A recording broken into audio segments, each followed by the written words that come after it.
ፍርሃት ጭንቀት የማይደርስበት ቦታ የት እንደሆነ ታውቃላችሁ?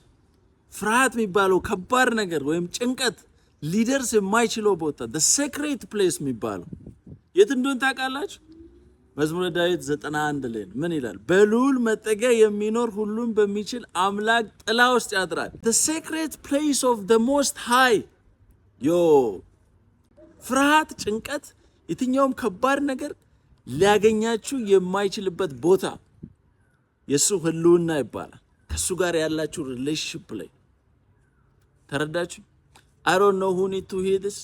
ከባድ የሆነ ጭንቀት ውስጥ ያላችሁ ከባድ የሆነ ይሄማ ሊፈታ አይችልም የሚል ጭንቀት ውስጥ ያላችሁ ሰዎች ከእግዚአብሔር ጋር ካላችሁ የማይፈታ ምንም ነገር የለም።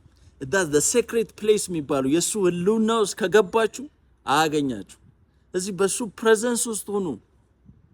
ለዛ ነው ዳዊት በልዑል መጠጊያ የሚኖር በዛ ፕሬዘንስ ውስጥ የሚኖር ከእግዚአብሔር ጋር ሪሌሽንሺፕ ያለው ሰው is protected። ከእግዚአብሔር ጋር ሪሌሽንሺፕ ይኖረን፣ በዛ ፕሮቴክሽን ውስጥ እንግባ። the secret place so the secret place is not a location ቦታ አይደለም። the secret place is the relationship ከሱ ጋር ያለን ሪሌሽንሺፕ ነው። እሱ ህልውና ውስጥ መገኘት ነው። መቻችሁ